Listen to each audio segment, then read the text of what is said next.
नमस्कार, आप देख रहे हैं समाधान कब तक। महाकुंभ में संगम तट पर मची भगदड़ में 30 लोगों की मौत हुई है। 60 लोग घायल हुए हैं, जिनका कुंभ क्षेत्र के सेक्टर 2 में बने अस्पताल में इलाज चल रहा है। प्रदेश के सीएम योगी आदित्यनाथ ने इस हादसे में जान गंवाने वालों के परिजनों को 25-25 लाख रुपए की आर्थिक सहायता देने का ऐलान किया है। साथ ही उन्होंने हादसे की न्यायिक जांच के आदेश भी दिए हैं। हादसे पर डीआईजी कुंभ ने बताया, आज महाकुंभ प्रयागराज में भारी भीड़ का दबाव बना, इस वजह से बैरिकेड्स टूट गए।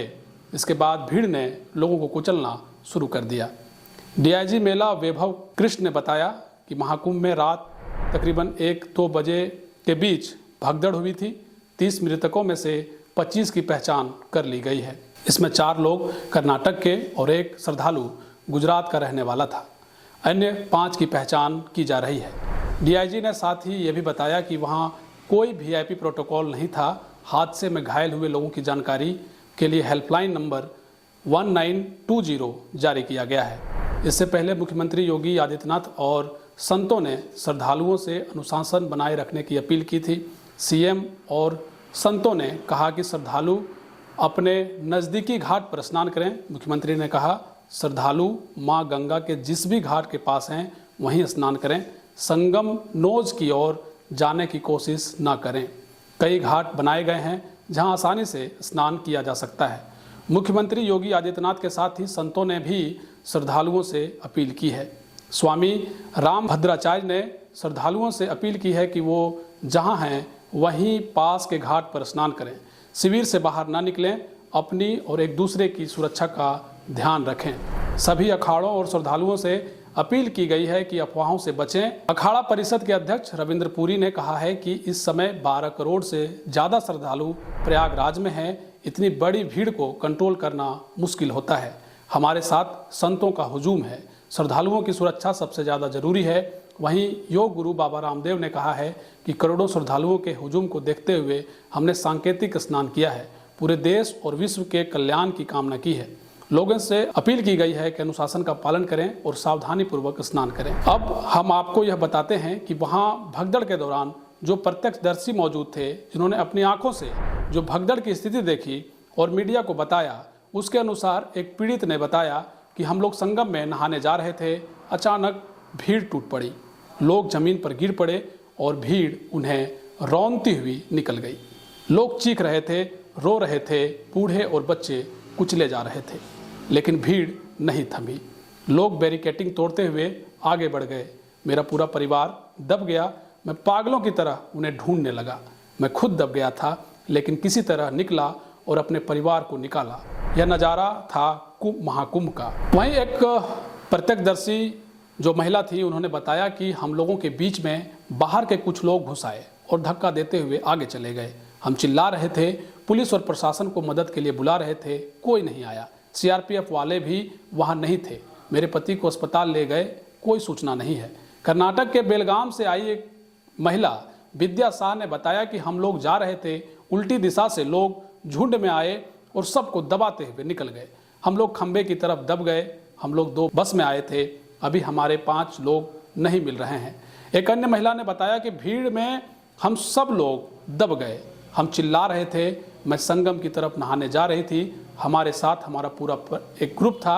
अचानक तेज आवाज़ सुनाई दी, लोग भाग रहे थे। मैं डर गई और एक तरफ खड़ी हो गई। कुछ समझ नहीं आ रहा था। कुछ देर बाद पता चला कि वहाँ भगदड़ हो गई थी। चीखों के बीच एम्बुलेंस के सायरन गूंज रहे थे, लोग रो रहे थे और अपनों को ढूंढ रहे थे। चित्रकूट से आए इंद्रपाल ने बताया कि हम भीड़ में फंस गए थे। जैसे ही हम संगम के पास पहुंचे, अफरा तफरी मच गई। हम भीड़ से बाहर निकलने में कामयाब रहे, लेकिन नीचे गिर गए और रास्ता भटक गए। हम नहीं जानते कि वह हम कहाँ हैं। मुझे अपने बहनोई चंद्रपाल की चिंता है। उनका फ़ोन भी मेरे पास है, वह भी भीड़ में दब गए थे। मैं वहाँ गया था तो सिर्फ सामान बिखरा था, कोई नहीं था। मुझे बहुत चिंता हो रही थी, सिर्फ लोग जमीन पर घायल पड़े थे। एक अन्य चश्मदीद महिला ने बताया कि हमारी बहन की बहू थी, हम लोग नहाने आए थे। हम लोगों को बैरिकेडिंग लगाकर रोका गया था। अचानक बैरिकेड हटाया तो लोग बैरिकेड तोड़ते हुए आगे भागे।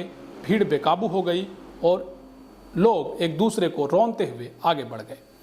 हम लोग दब गए और अपनी बहन को भीड़ के बीच में हाथ खींच कर निकाला। हमारे एक लोग नहीं मिल रहे हैं। कर्नाटक से आई एक महिला ने बताया कि सब ठीक था, हम लोग आ रहे थे, अचानक पता नहीं कहां से भीड़ आई, लोग हमारे लोगों को रौंदती हुई निकल गई, हम लोगों की सांस रुक गई, हम लोग चिल्ला रहे थे, लोगों से हाथ जोड़कर रुकने को कह रहे थे, कोई जमीन से उठने तक का मौका नहीं दे रहा था, सब पैरों से रौंद रहे थे। हमें पता होता तो हम कभी यहाँ नहीं आते। हमारे लोग गंभीर रूप से घायल हुए हैं, अस्पताल में हैं।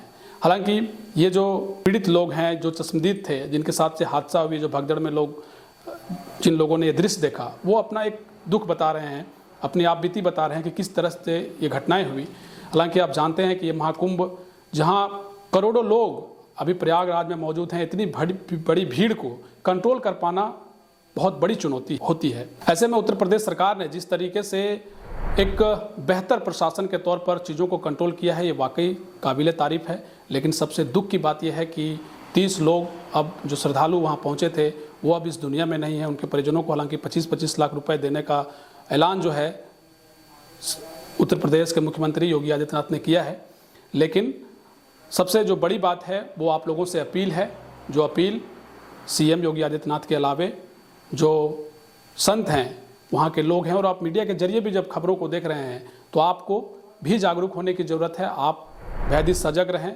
और जब इस वक्त बहुत ज़्यादा भीड़ प्रयागराज में मौजूद है, तो अभी आप अगर 1-2 दिन के अंदर अगर आप प्रयागराज जाना चाह रहे हैं, महाकुंभ में स्नान करने जाना चाह रहे हैं, तो आप इसे अभी रोक सकते हैं। अभी आप वहाँ ना जाएं तो आपके लिए बेहतर होगा, क्योंकि भीड़ की स्थिति आप मीडिया के जरिए देख रहे होंगे। ये समाधान कब तक की टीम भी आप लोगों से अपील करती है। तो महाकुंभ को लेकर ये अपडेट था, और इस अपडेट के साथ आप लोगों के बीच हम आए थे। आप अगर 1-2 दिन के अंदर अगर महाकुंभ जाने की तैयारी कर रहे हैं, तो आप अच्छे से अपडेट ले लें कि किस तरह की स्थिति अभी वहाँ है, और उसी स्थिति के अनुसार जो है आप जाने की प्लानिंग करें। चूँकि महाकुंभ में जो स्थिति है वो आप तमाम चीज़ें जो है वो मीडिया जगत के जरिए देख रहे हैं।